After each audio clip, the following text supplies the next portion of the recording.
안녕하세요. 오늘은 기계역학 10번째 시간입니다. 본차 시에는 열 전달에 대한 첫 시간을 갖도록 하겠습니다.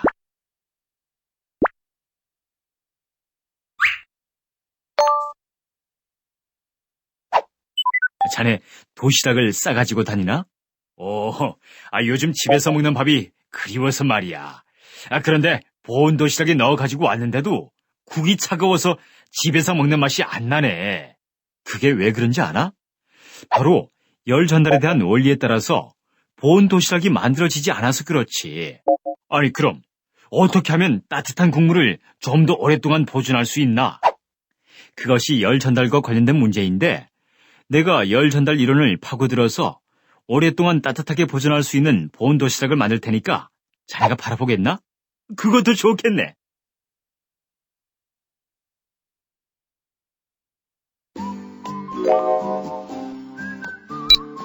본차 시의 학습 목표는 다음과 같습니다.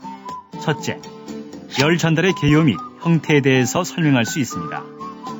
둘째, 각각의 열 전달의 방법에 따른 방정식에 대해 설명할 수 있습니다. 셋째, 열 전달은 무엇이며 어떤 방식으로 이루어지는지 설명할 수 있습니다.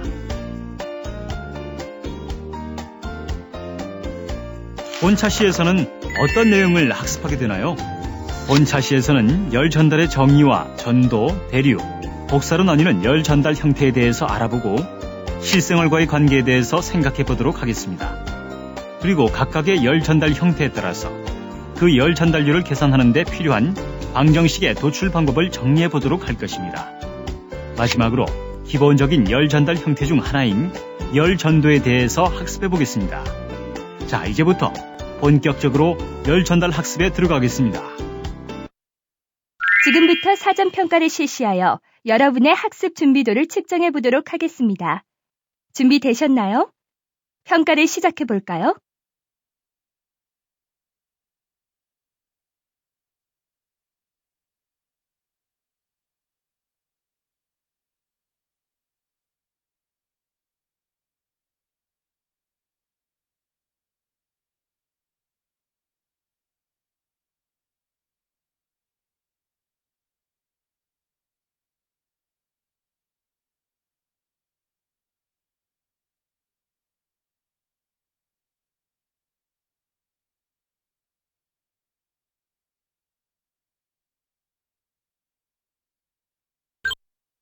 당신은 학습하실 준비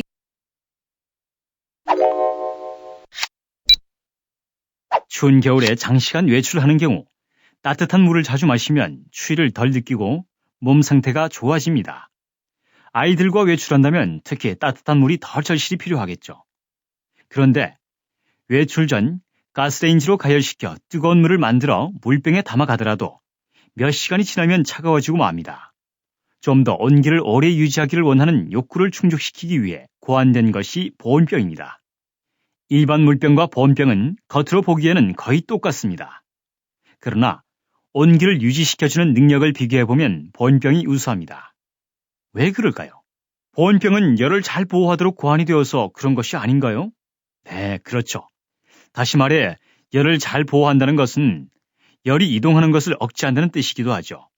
또 하나 예를 들어보겠습니다. 추운 겨울에는 실내를 난방시키기 위해서 보일러를 가동합니다.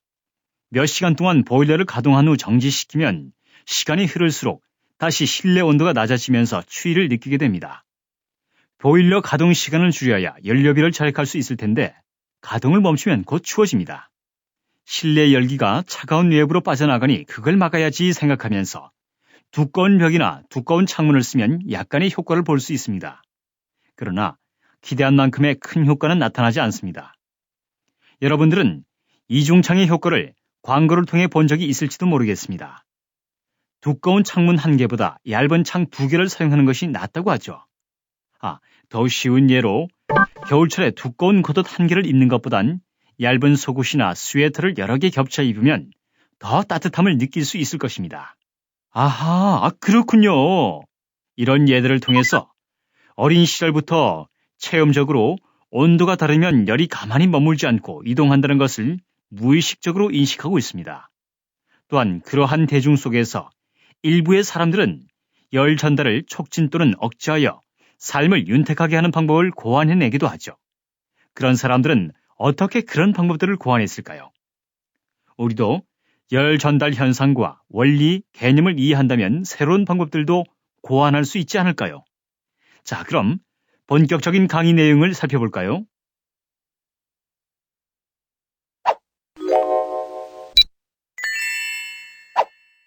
열 전달은 온도차에 의해 일어나는 에너지의 이동으로 정의할 수 있습니다. 이러한 열 전달이 일어나는 기본 형태를 열 전도, 대류, 열 복사로 분류할 수 있습니다. 다음의 그림을 토대로 각각에 대해 살펴봅니다.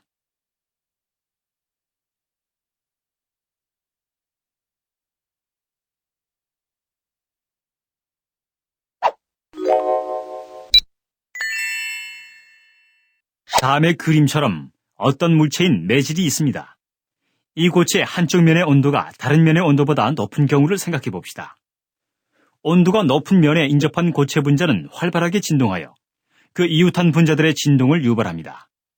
그 분자들의 진동은 또 연속해서 그와 이웃한 분자들의 진동을 유발하여 결국 맞은편의 차가운 벽에 인접한 분자들의 진동을 유발합니다. 고체 내부 입자들의 진동 에너지를 열 에너지로 생각할 수 있습니다. 그렇다면 이런 방식으로 매질을 통해 열 에너지가 전달된다고 생각할 수 있겠죠. 매질이 기체라면 기체 분자의 운동에 의해 열이 전달된다고 생각할 수 있습니다. 이러한 형태로 고온부의 열이 전부로 전달되는 열 전달 형태를 열 전도라고 합니다.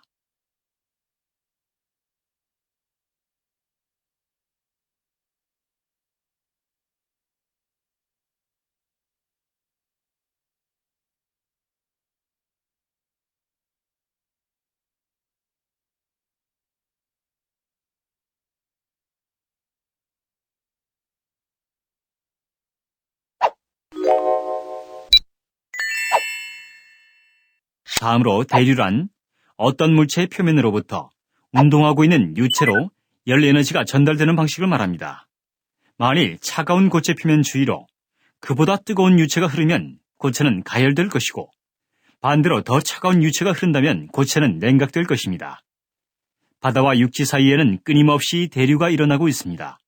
바다와 육지가 더워지고 차가워지는 속도가 다르기 때문입니다.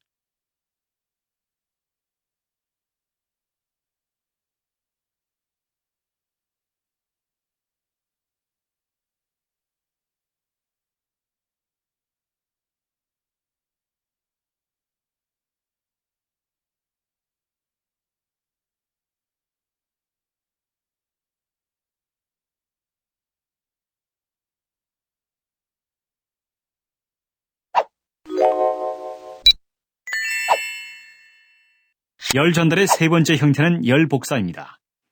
매질의 존재에 무관하게 광자에 의해 열이 전달되는 형태를 열 복사라 합니다. 광자를 눈으로 볼 수 없으니 쉽게 이해하려면 전열기를 생각해 봅시다.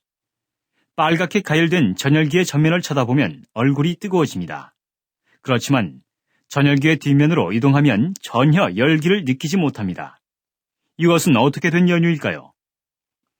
움직이는 유체가 없으니 대류는 아닐 것이고 공기를 매질로 하여 열이 전달되는 전도라면 전열기 뒷면에서도 온기를 느껴야 될 텐데 이것이 바로 열복사입니다. 열 에너지를 가진 광자가 전열기로부터 튀어나와 우리 얼굴에 부딪히면서 얼굴을 가열하는 것입니다. 여름철에 햇빛에 노출되면 뜨거움을 느끼게 됩니다. 그래서 그늘진 곳으로 피하게 되는데 이것은 광자의 도달 영역으로부터 벗어나는 행위에 해당합니다. 즉 빛은 직진성을 가지므로 바라볼 수 있는 영역에는 광자가 도달하지만 보이지 않는 곳에 숨으면 광자와의 충돌을 피할 수 있는 것이죠.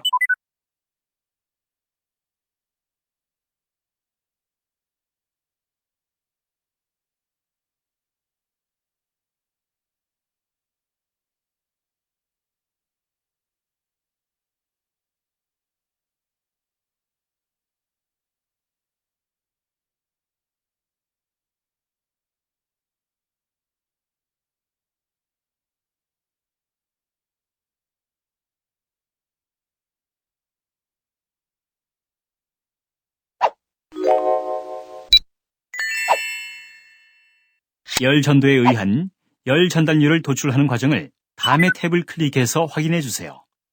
다음의 그림과 같은 상황에서 살펴봅시다.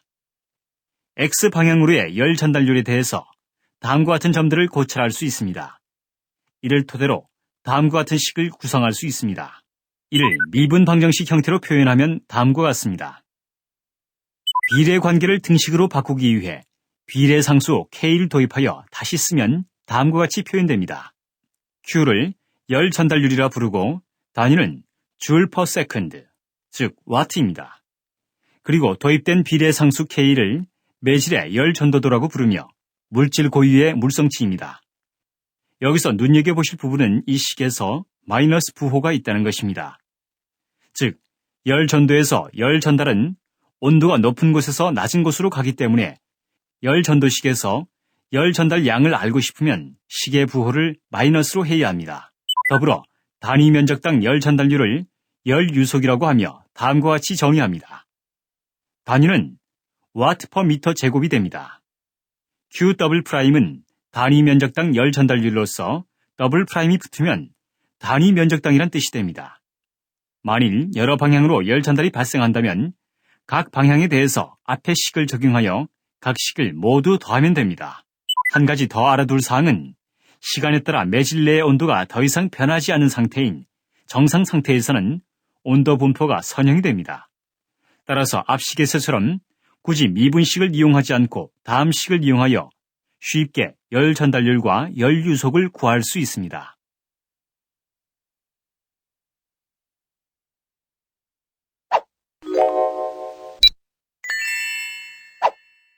다음으로 대류에 의한 열 전달률을 공부해 봅시다. 대류 열 전달을 공부하기 위해서는 우선 열 경계층에 대한 내용을 이해해야 합니다. 앞서 공부했던 유체역학 모듈에서 여러분은 속도 경계층을 공부했을 것입니다. 열 경계층은 이 속도 경계층과 유사한 개념으로 설명할 수 있습니다. 즉, 다음 그림에서 나타낸 바와 같이 가열된 고체 표면으로부터 주위 유체로의 열 전달이 발생하는 경우 그림에 나타낸 것과 같은 온도 분포가 고체 표면 주위 유체 내에서 형성됩니다. 고체 표면 주위로 온도 구배가 존재하는 영역을 열 경계층이라 부릅니다. 이에 대한 자세한 내용은 다음 차시에서 공부하도록 하고 이번 차시에서는 이러한 상황에서 발생하는 대류 열 전달률을 수식화하도록 합니다. 대류 열 유속은 다음과 같은 식으로 표현됩니다. 여기서 대류 열 유속은 표면 온도와 유체 온도의 차이의 비례함을 알 수 있습니다. 비례 상수 H는 대류 열 전달 계수라고 부릅니다. 이 식을 이용하여 대류 열 유속을 구하는 것은 상당히 간단하고 손쉬워 보입니다. 그러나 실제로 H를 정확히 알기 어렵기 때문에 대류 열 유속을 구하는 일은 간단하지 않습니다. 전도 열 유속을 구하기 위해 사용되는 비례 상수 K는 물질의 고유한 성질, 즉 물성치인 반면 H는 물성치가 아니기 때문입니다. H는 대류 열 전달에 영향을 미치는 모든 인자들을 포함합니다. 따라서 유동 상황과 전달 물성치에 따라서 달라지는 값입니다. 이런 이유로 이동 상황과 유체 종류 등에 따라 적합한 H값을 실험적으로 구하여 미리 표로 만들어 두어 사용한다면 편리할 것입니다.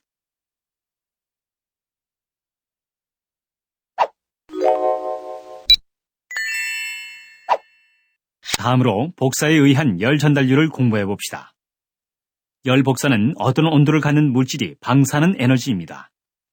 열 전달량을 계산하기 위해서는 어떠한 형태의 열 전달이 발생하는지를 파악하고 각 형태에 맞는 식을 적용해야 합니다. 따라서 세 가지 열 전달 형태와 각각의 해당 식들을 알고 있어야 합니다.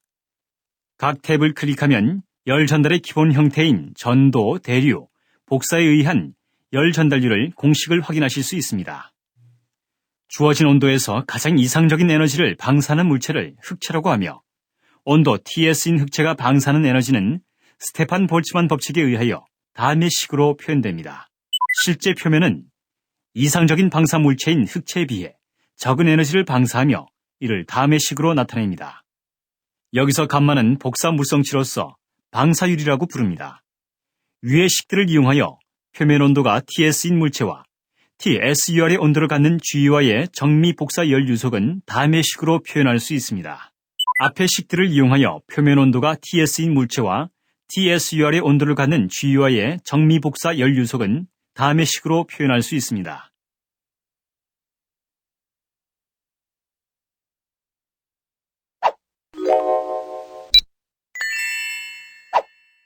우리가 관심 있는 시스템의 온도를 구해야 하는 경우가 많이 있습니다. 온도 변화는 어떤 이유로 야기되는 것일까요? 시스템으로 열 에너지가 들어온다면 온도가 올라갈 것이고, 반대로 시스템으로부터 외부로 열이 빠져나간다면 온도가 낮아지게 됩니다. 또한 시스템 내부에서 에너지가 생성된다면 온도가 올라가게 됩니다. 즉, 열 에너지의 출입과 생성에 의해 관심 있는 시스템의 온도가 변화하게 됩니다. 이러한 관계를 에너지 보존 법칙이라 하여 다음 식으로 표현합니다.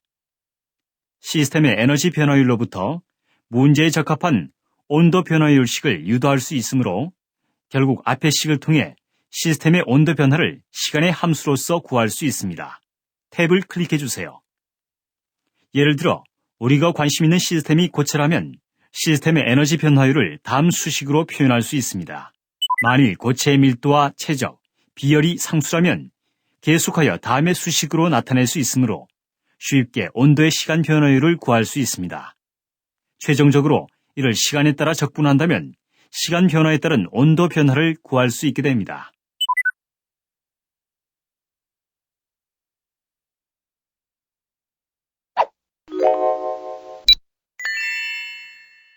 앞에서 공부한 1차원 열 전도율 방정식을 3차원으로 확장하여 직교 좌표계에 대해 나타내면 다음의 식을 얻을 수 있습니다.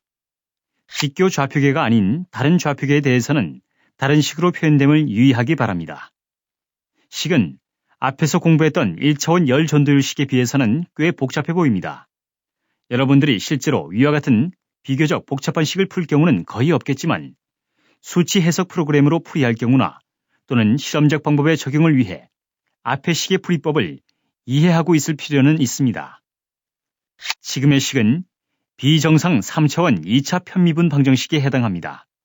즉, 시간에 따라 온도가 변하며 세 방향으로 온도가 변하고 미분 차수가 2차라는 의미입니다. 이러한 미분 방정식을 풀기 위해서는 초기 조건과 경계 조건이 필요합니다. 즉, 시간에 대해서는 1차 미분이므로 한 개 조건이 필요하고 각 방향으로 2차 미분이므로 각 방향으로 2개의 경계 조건이 필요합니다. 그렇다면 총 6개의 경계 조건이 필요하게 됩니다. 초기 조건은 말 그대로 최초의, 즉 T는 0에 관심 있는 영역의 온도가 얼마라는 것을 나타내는 조건입니다. 최초의 온도가 주어져야 문제를 풀 수 있다는 것은 어찌 보면 당연한 것입니다. 경계 조건은 관심 있는 영역의 최외곽 경계면에서 어떤 온도를 가지거나 열 유속이 얼마이다 라는 것을 나타내는 조건입니다. 이것에 대해서도 역시 경계에서 이러한 조건이 주어져야 문제를 풀 수 있겠다고 생각할 수 있겠죠. 여러분이 실제로 현장에서 문제를 풀 때는 위에 복잡한 미분 방정식을 푸는 일보다 적합한 초기 및 경계 조건을 부여하는 일이 더 중요합니다. 왜냐하면 위의 식을 푸는 방법은 이미 잘 알려져 있고 컴퓨터를 이용하여 아주 정확한 해를, 즉 온도 분포를 얻을 수 있습니다.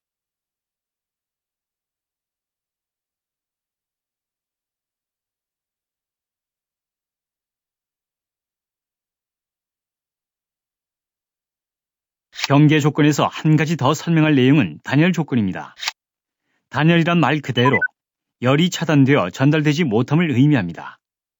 단열의 경우에는 열 전달이 없고 따라서 열 유속의 값이 0이 됩니다. 앞에서 설명한 열 유속식으로부터 열 유속이 0이려면 온도 9배가 0이 되어야 함을 쉽게 알 수 있습니다. 따라서 단열 조건은 다음의 식으로 나타낼 수 있습니다.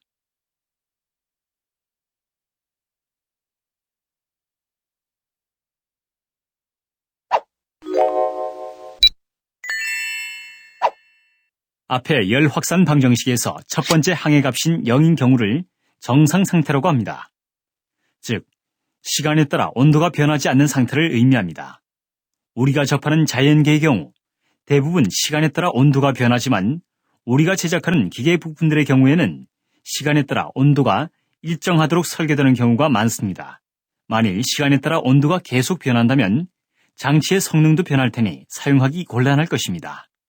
다음에 열 저항의 개념을 이용한다면 전도와 대류가 혼합되어 있는 문제나 여러 벽면이 붙어있는 문제를 쉽게 풀 수 있을 것입니다. 즉, 각 요소에 대한 저항을 구하고 총 저항을 구한 후 앞의 식을 이용하여 열 전달률을 구하면 쉽게 열 전달률을 구할 수 있습니다. 각 탭을 클릭하면 열 확산 방정식을 도출하는 과정을 확인하실 수 있습니다. 정상 상태이면서 내부 열 발생이 없는 경우 앞의 열 확산 방정식은 다음과 같이 단순화됩니다. 추가로 열 전도도와 열 전달 면적이 일정하다면 위식을 다음과 같이 쓸 수 있습니다. 다음의 그림과 같이 고체 표면 좌우로 서로 다른 온도를 갖는 유체가 흐르고 고체 표면의 온도가 괄호 주어진다면 온도 분포를 다음과 같이 구할 수 있습니다. 즉, 위의 미분 방정식을 TS1과 TS2의 온도 경계 조건에 대해서 풀어 구하는 것입니다. 열 전달률은 다음과 같이 표현할 수 있으며 열 저항의 개념을 도입하여 표현하면 더 쉽게 이해할 수도 있습니다. 대류 열 전달에 대해서도 같은 열 저항 개념을 도입한다면 다음의 식을 얻을 수 있습니다. 그렇다면 마치 전압, 전류, 전기 저항과 유사하게 총 열 저항을 다음과 같이 표현할 수 있습니다. 총 열 저항을 이용하여 열 전달률을 다음과 같이 표현할 수 있습니다.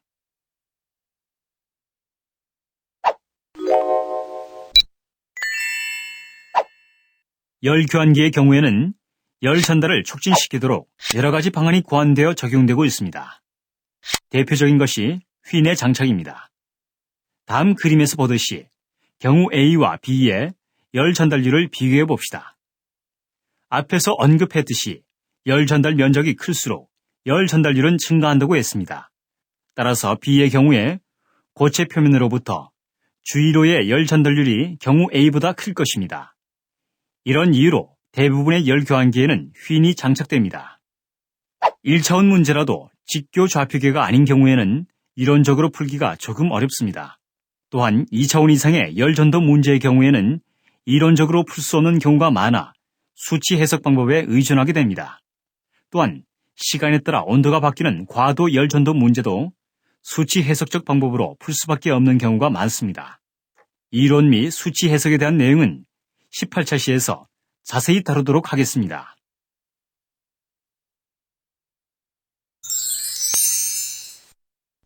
지금부터 오늘 배운 학습에 대하여 간단한 퀴즈를 실시해 보도록 하겠습니다.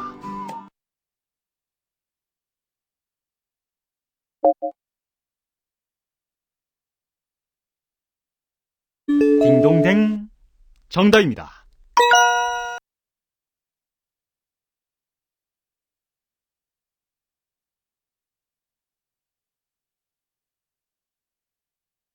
딩동댕, 정답입니다.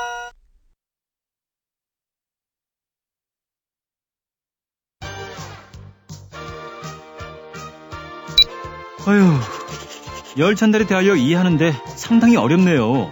식이 굉장히 복잡한데요? 네, 그렇습니다. 본차 시에서 정확히 숙지해야 할 사항은 열 전달은 온도 차에 의해 일어나는 에너지 이동으로 정의된다는 것입니다. 그리고 열 전달의 기본 형태는 열 전도, 대류, 열 복사가 있습니다.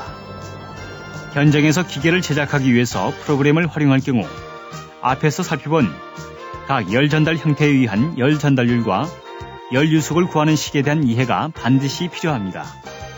그리고 열 전도 문제는 전기 저항과 유사한 개념의 열 저항을 도입하여 쉽게 풀 수 있는 방법에 대한 이해가 필요할 것입니다.